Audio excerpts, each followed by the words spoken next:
Good morning, good evening, or good afternoon. I am Mishaal Khan, and today I'll be talking about breaking MFA.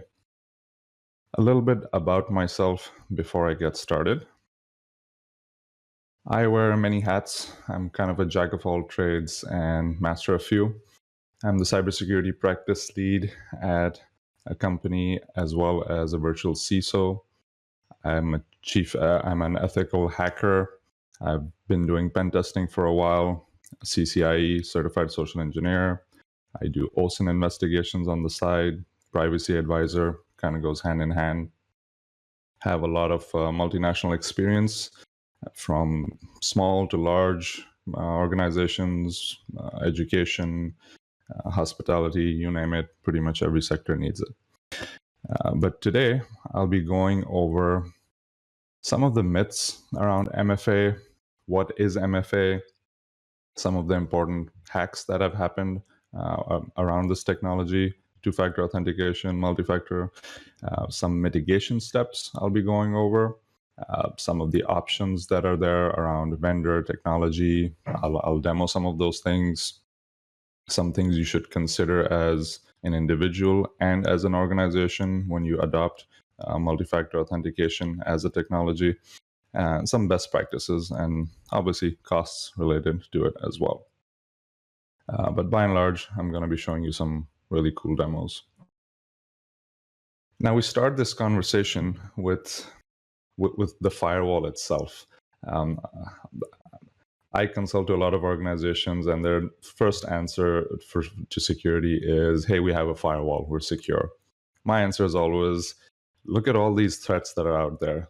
A firewall does not see these things, stuff like phishing, malware, unless your firewall has advanced malware protection and stuff like that. But ransomware communicates outside to its command and control. Account compromise, someone has your username, password. Doesn't matter what firewalls you have or what defenses you have within your organization. Social engineering is probably the top way people get in. Phishing, vishing, impersonations. It could be human error with default ports or credentials, or unpatched vulnerabilities, or we've seen in the past breaches happen because of insecure cloud configurations, AWS buckets open. So there's a whole bunch of things that happen within security. We need to protect ourselves by taking a layered approach to this. The more layers we have, the more secure we are, and the harder it is for the bad guys to breach us. One of these layers, which we'll be talking about today, and a very important layer, is multi-factor authentication. Why MFA? Passwords are broken. They're not good enough. It's a couple of decades old technology. When you have MFA enabled, it requires more effort to be breached. It's not impossible. I'll show you that today, a couple of examples. But it's also very easy to implement. There's no excuse not to have MFA if the option is there. And you're getting instant results. It's not like a firewall configuration or some, email filtering, spam filter setup. Those take days. Those take weeks sometimes to set up. Expertise, dollar amount. But with MFA, it's so easy. It's almost a no-brainer. Here's an example of when MFA could have been useful. The Twitter accounts of a lot of these NFL teams were hacked, and it was so easy to hack that some say it was primarily because of MFA. We don't know the exact details, but if MFA was enabled on these accounts, it would have made this hack so much more difficult. But less into that, I want to show you some demos. Let's clear out the concept between 2FA versus MFA before we go any deeper, just to set the stage. So the multiple factors, so the first factor is your password. That's 1FA, call it, or sometimes that's your PIN, or a certain security question to get in. But primarily 99.9% of the time, your password is your first factor. Your second factor is usually that token that comes on your phone, or that SMS that's there, or Some providers will send you an email with that code, a YubiKey, a hardware token, badge, all those things. That's your second factor. So something you know, your password, versus something you physically possess, makes it harder for anyone else to breach both. To add to this, you can add a third factor, something that's inherent to you, like your fingerprint, your facial recognition, your iris, those type of things.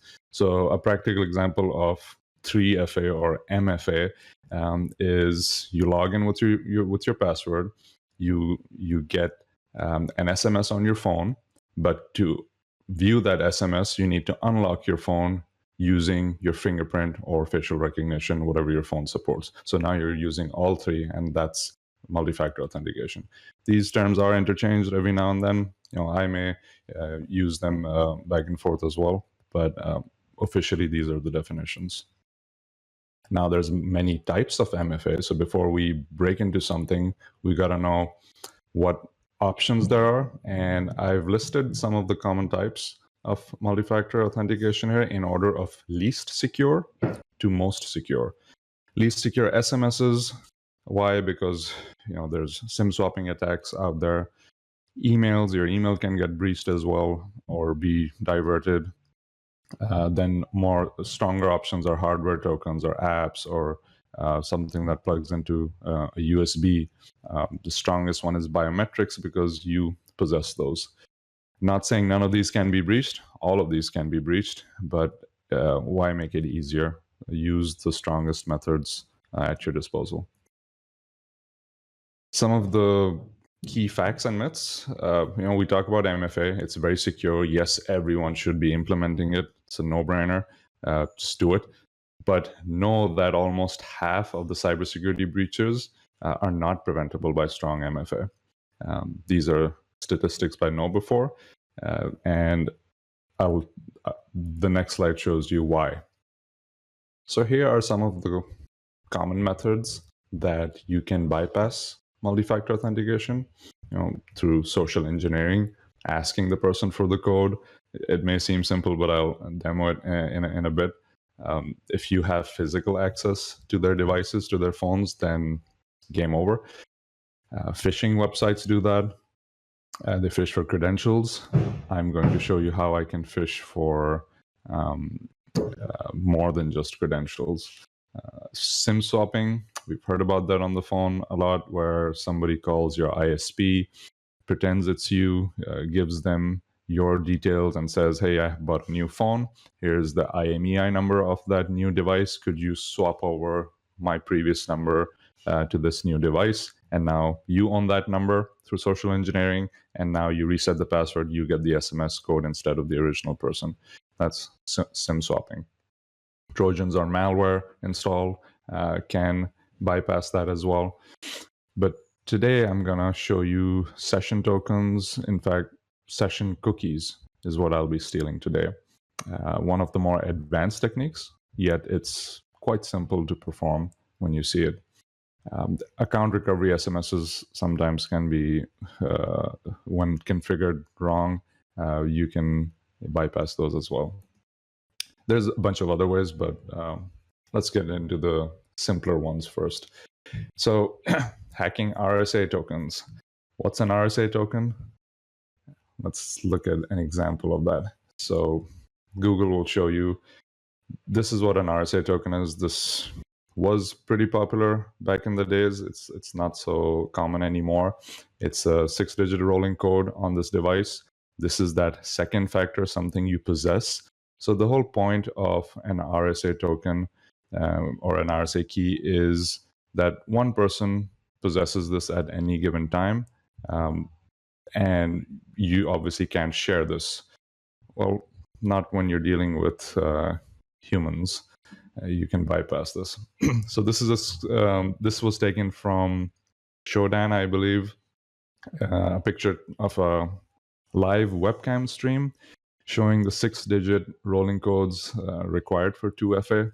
You can read some of the codes on the bottom one. This is when you want to share it amongst people. So sometimes you got to think outside the box.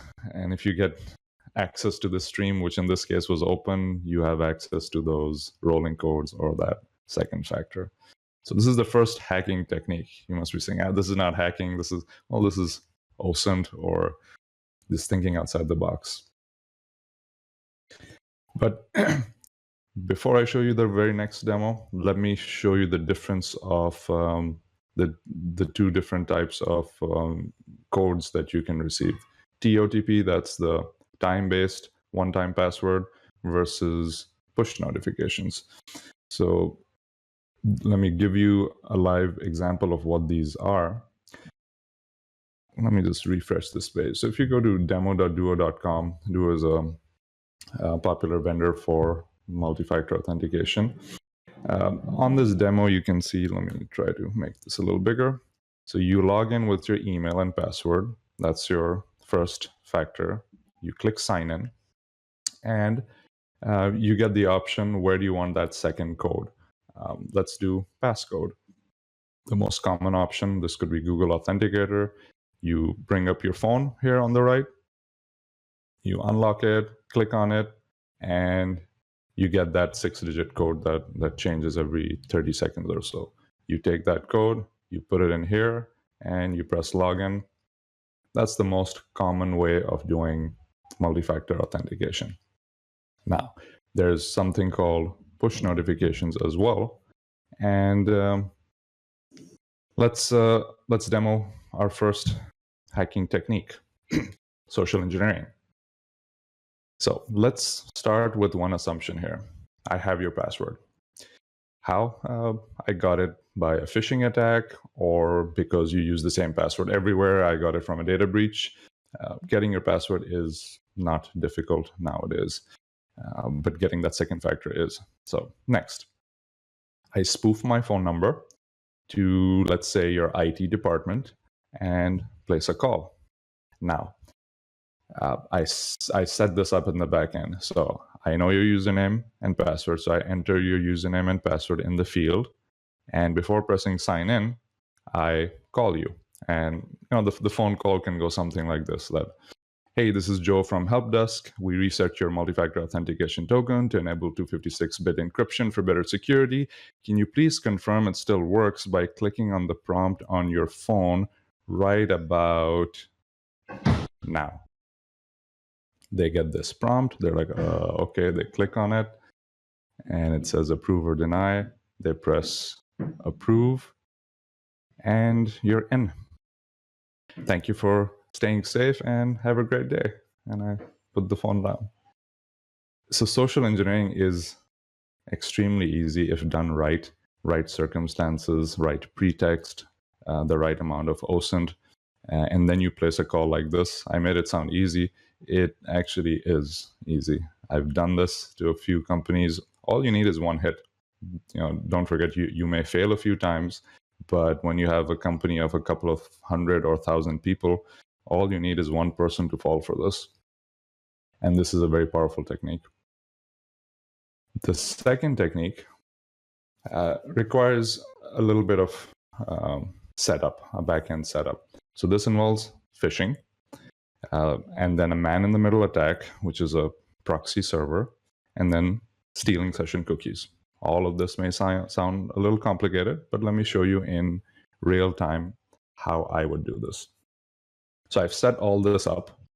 Let me go to my Kali box, and let me just sign in here. Wrong password.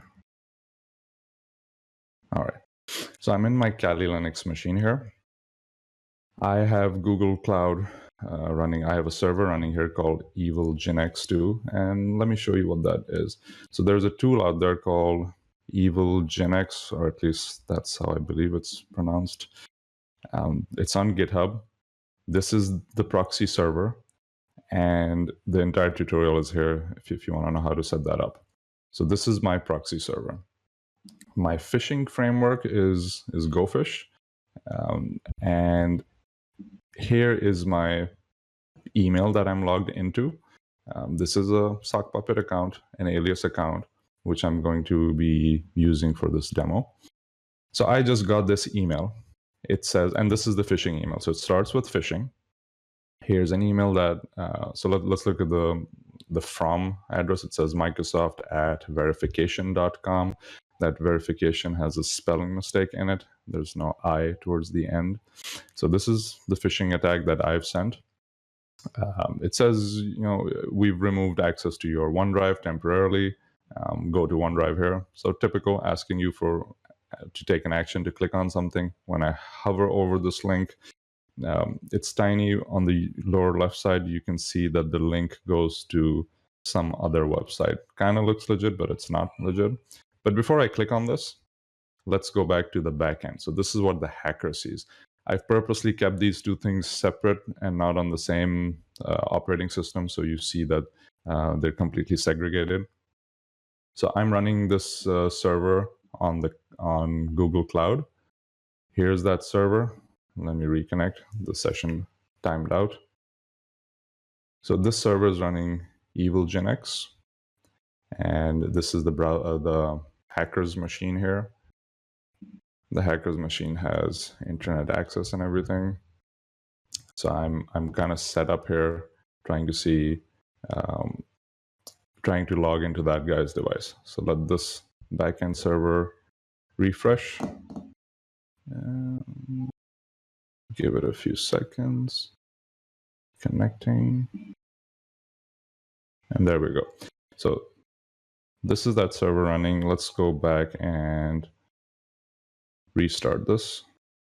So now EvilGenX is running, and it took a couple of hours to set this up. But now that I'm set up,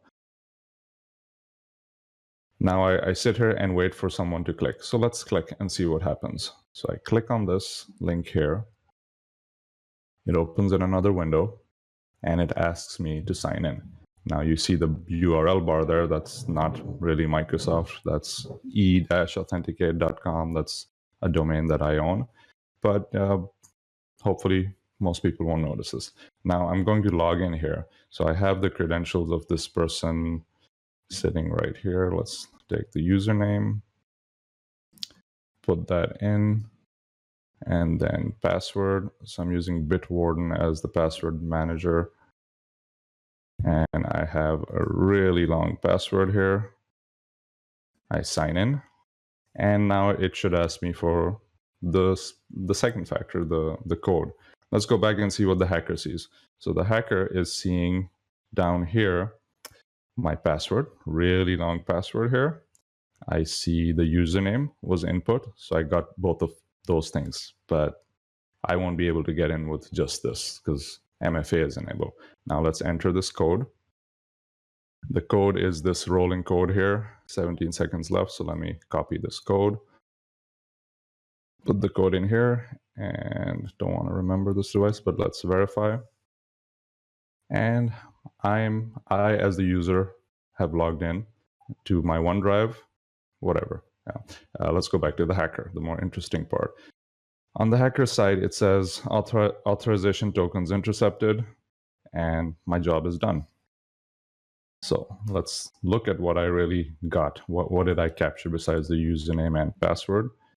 So I go under sessions and I see this is what I got. So for those of you curious to know what a cookie looks like, this is what a cookie looks like.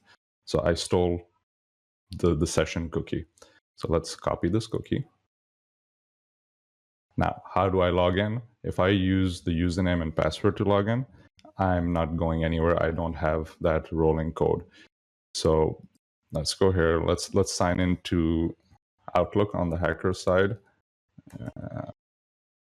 Outlook.live.com, and I'm asked to sign in. But I'm not going to sign in. I have something better here. I have the cookie. So let me first remove all the spaces from the cookie. It's going to give me an error. So I have this tool here. I paste in the cookie. It removes all the white spaces. And let me copy that cookie. Okay, going back to this screen here, I can't log in. I refresh. It asks me for a username and password. I have a plugin here called Edit This Cookie. I import the cookie that I just captured. Here's that cookie, and I press OK, import. Now, same screen here. Nothing has changed. I go back to Outlook test.live.com, press enter, and fingers crossed, I'm in that user's account. I did not need his username or password. Just to see if I'm really in, let's go through some of the emails. Yep, that was the email that the user clicked on. Still loading. This is that email, the phishing email. So I'm in. From a user's perspective, the user's still also in. They don't know anything has happened. Simple as that. Sure, it required a couple of hours of setup, but you see how dangerous this technique is with just stealing a cookie. And this session can be up indefinitely. I can keep refreshing the page and the user would never know that I'm in their account.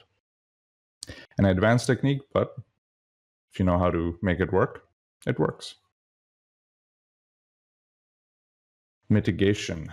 How do I stop myself from doing something like this, or a hacker from getting in?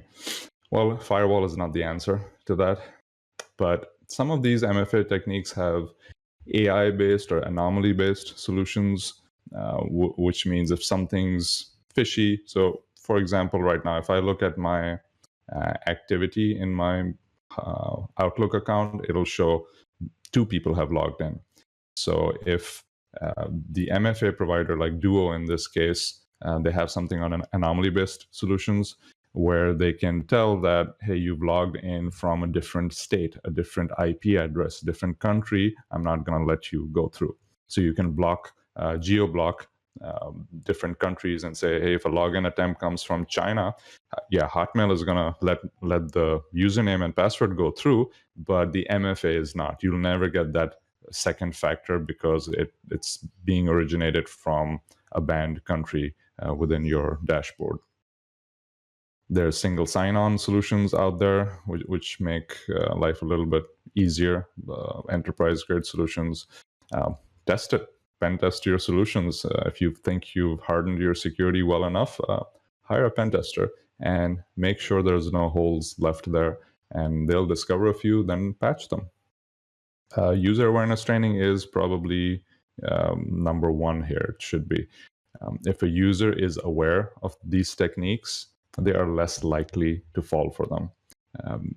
Privacy is the other thing. If I didn't have the username to phish or the phone number to wish, this attack would not have gone much further. People advertise their phone numbers, their personal cell numbers on their email signatures. Don't do that. Only advertise the corporate phone number and let it forward to your personal. Some things you can't hide, but the things that you can, try to be a little bit more private, try to be harder to find from a personal perspective, and you will thwart some of these attacks. Zero trust, that's a buzzword. I don't know how that got in this slide. Sorry about that. Culture. If you create that security culture in your environment, again, you are less likely to fall for these type of scams. If a phone call like that came to your organization and you have that security culture in place through training and through tools and stuff, you're likely to say, okay, let me call you back before I take any action. Let me call my IT department and put the phone down and you call back. These things come from awareness and culture. But how effective is MFA? This is a chart from Google, and just look at the yellow pieces here. Let's look at SMS codes. So the yellow bars here are the targeted attacks. If you were a target of an attack like this and you used SMS as your code, the account takeover prevention rates are 76%, device from 90%. If you're using a security key, 100% protection, according to this survey. And I'll show you why this works. But the least efficient are location-based, because a hacker can use VPNs, change their originating IP address.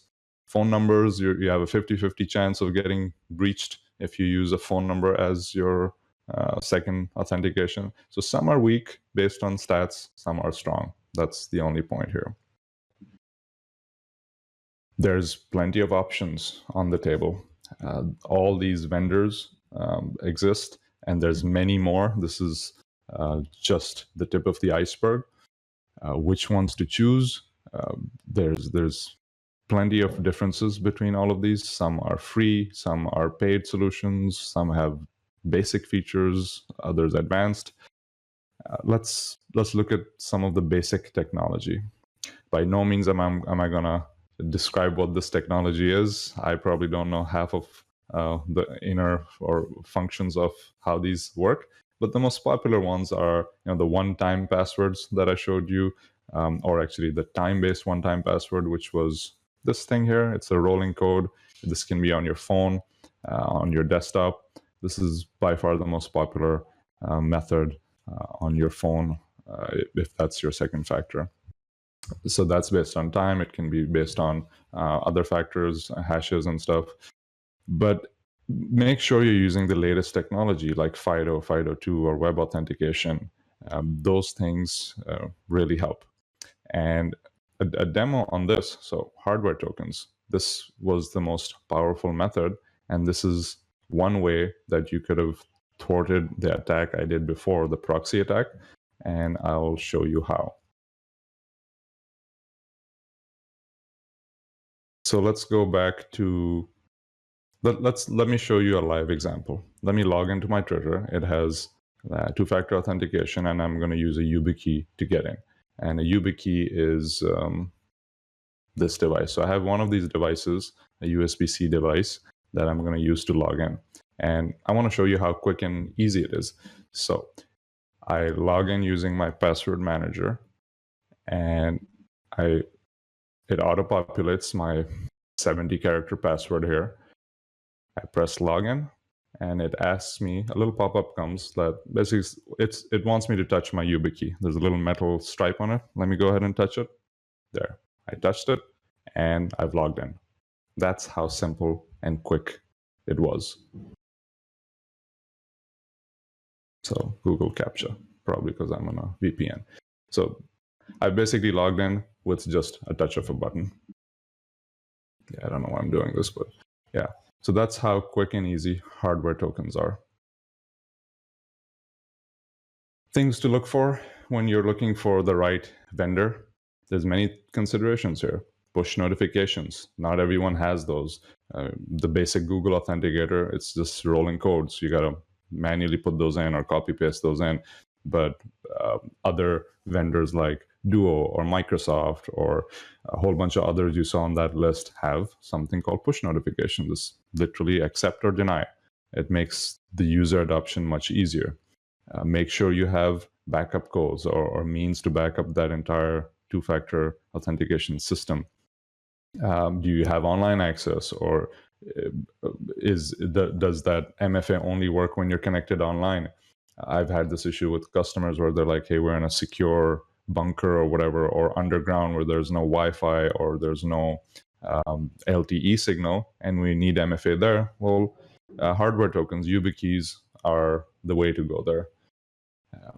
Open source, is the tool open source, or is it proprietary? Has it been audited? Is it being checked for feature updates and bugs, all those kind of things? That's important to know as well. Features like geolocation would block some of those attacks. How easy is it for the user to enroll themselves, or does the admin have to enroll thousands of users? It kind of gets in the way. Endpoint security. Some of these features are embedded, like with the Duo app. If my device is not updated to the latest iOS, it'll be like, hey, guess what? You're not allowed to log in with that second factor until you upgrade your iPhone or Android or whatever, because the admin has set this policy. So there's endpoint security built in there as well. There's integration with multiple apps that can help. There's different prices all over the board, from free to expensive, and we'll get to that in a bit. There's device health and multi-device syncing and stuff like that. So all these are good considerations to think about when choosing a vendor for your organization, because you can't hop around. You got to make that decision once and kind of stick with it. So adoption is key. We talk about all this technology. If no one's implementing it, then what's the use? So 80% of breaches are still linked to passwords. So we gotta still protect those things. And a multi-pronged approach here is your best defense: single sign-on, MFA, password manager. You saw how I logged into Twitter. That's the route most people should take. Password managers. You shouldn't be remembering your passwords. My password for Twitter was 70 characters, and that's the average I get for most websites. Whatever their max is, I try to max it out. You got to protect yourself in many ways. Otherwise, you're not going to adopt technology. These are stats from one of the most popular password managers out there, LastPass. And before we get into the stats, realize that these are users that are security conscious. They're aware of password managers to the point they use a password manager for pretty much everything. And from those aware users, security conscious users, only 57% had adopted MFA. So think about all the other half that don't have MFA and don't have password managers. So there's a big gap there. And even from the ones who did MFA, they went with the basic, mobile app route, which is fine. But hardware solutions like YubiKeys, like I use, very few use them. Biometrics, even less. People think it comes in the way. Why do I have to put my thumbprint or whatever on the phone to unlock it? They keep weak passwords on their phones. So it's a layered approach. Try to get in a few of those layers in so that you're a little bit more secure than the rest. So these are some of the hurdles I see. So I talk to a lot of clients, try to convince them on MFA, and the objections I get are, oh, it's inconvenient. You saw how quickly I logged into my Twitter account with a YubiKey. It's not inconvenient. Oh, it's disruptive. So are seatbelts, but we still wear them. Lack of interest. If you don't have interest in the corporate security or securing yourself, then don't complain when you get hacked. Or the cost. The cost, I guarantee you, is less than your Netflix subscription. So you got to weigh the options there. But some of my more diplomatic answers would look like this: acceptable level of risk that you're willing to take. What is that? Do you have insurance? So if you get hacked and you still have backups and an insurance policy and plan that you're willing to spend money on, you're fine there. Education and training. Are you doing any of those things? That's gonna make the users accept this technology better, because now they know what the dangers are. They're going to be more comfortable adopting MFA. It's overall, it's increasing your security posture. You ask any CISO or CTO, CIO, what's your goal? Is it to increase your security posture, become more secure? They're like, yes, it is. And MFA is one of those many controls that you can put in place to increase your security posture. So they should all be on board. Leverage partners if it's complicated. You don't have to implement it yourself. There's tons and tons of partner organizations out there that'll do it for you. Go with demos and proof of concepts if you're not convinced yet. And I talk about large organizations, not on an individual basis. You and I can simply go on our phones and enable it on our personal accounts. This is more on the corporate side, the corporate breaches, and that requires a little bit of thought process. But the best practices on implementing this. So there's a wrong way to do it, and then there's a right way to do it. I just broke MFA in a number of ways: social engineering and cookie session stealing attacks, and there's a whole bunch of others. But there's some best practices around this. So first and foremost, use better technology. Don't use SMSs. Don't use emails as your 2FA. If you have to, that's fine. If there's no other option, that's fine. But as long as there's a better option, use that better option. Fine-tune those things. If there's a geo-blocking option, some of the bigger vendors have that. use it. If there's a lockout policy option, enable some of those things. Vendor vetting, when you're choosing for a vendor, make sure they have a secure development, software development lifecycle in place. Are they constantly patching and updating their systems? Don't go for a vendor that has not updated their software for years. It's going to be buggy. Do they have support when you need help? Do they audit their own systems? You can't trust a company that doesn't audit themselves. Backup codes, always keep those in case you lose your YubiKey or your phone or your second factor device. You must have those backup codes. I save my backup codes on my password manager under the notes section. Privacy, hide information as much as you can. I do a lot of OSINT, a lot of open source intelligence, and I constantly see personal emails, phone numbers, their social media gives their date of birth. A lot of information is out there for password resets, for breaches, for phishing attacks. Suddenly all the options open up to a hacker if you're not private. But if you are, you lead a much more private life, then the options are very limited, and then you can better protect yourself with those limited threat vectors that you expose to a hacker. Security awareness training is a must in organizations. I consider this session today and all the other sessions today, before and after me, as security awareness sessions for all of us. The more we know how stuff works and how it breaks, the better prepared we are to protect ourselves. I come from a very strong pen testing background, so I always say, if you're not testing your technology, your solutions, then it probably doesn't work. The only way to be sure is pen test it. Hire a good pen tester and try to break it. It's not foolproof.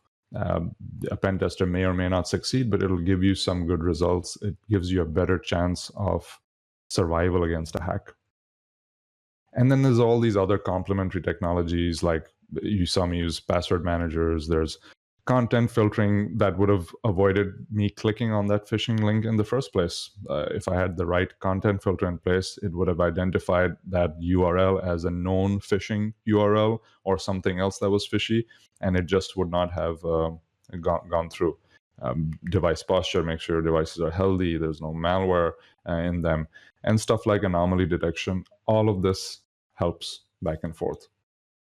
One thing I did miss out pointing here was, so for this for the YubiKey piece, so you see here when I was logged into my account, my Hotmail account, the URL bar above said outlook.live.com. That's fine. But when I logged into this proxy server by clicking on this phishing link, my URL bar kind of went in a different direction. It was, let's click on that again. Let's open it in a new container. So when I clicked on that, it went to login.mailbox.office.live.com.genx-e-authenticate.com. So it's not Microsoft. So here, if I had used a YubiKey instead of those 3-digit codes, what a YubiKey does, that hardware token, when I did that earlier, you saw a little pop-up that came up here and asked me to touch the YubiKey. That pop-up actually looks at the URL bar first. It sees that the YubiKey is registered for this account under that certain URL, and that URL should have been outlook.com. So if I had used this technique there, it would have failed, because my YubiKey would have said, hey, this is not outlook.com. Let me fail that session right now. So it would have failed. But with SMS codes or the 6-digit rolling codes, it has no idea which site I'm browsing right now. And that's why using a proxy attack technique like this, a YubiKey is the only form of defense here.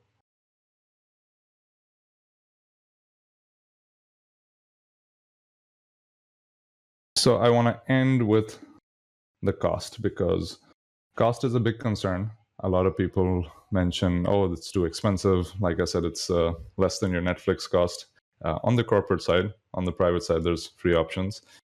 But so here's my cipher message for the cost. This is how much it costs. It literally costs a cup of coffee per user per month.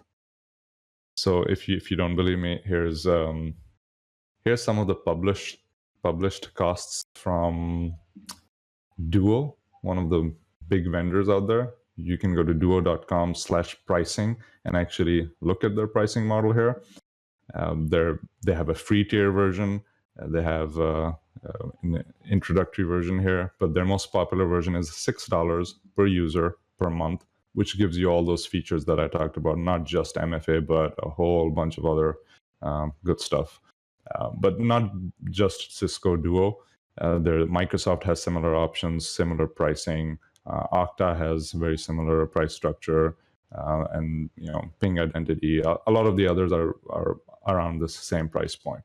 So the bottom line is, if you can afford to feed your employees coffee once a month, you can definitely afford MFA. There's cost should not and cannot be an excuse here.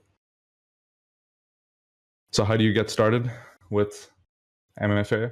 Do a self-assessment or have somebody else assess your infrastructure, make the right technology decisions, review the vendor options, do some case studies with a proof of concept, and then adopt the right strategy.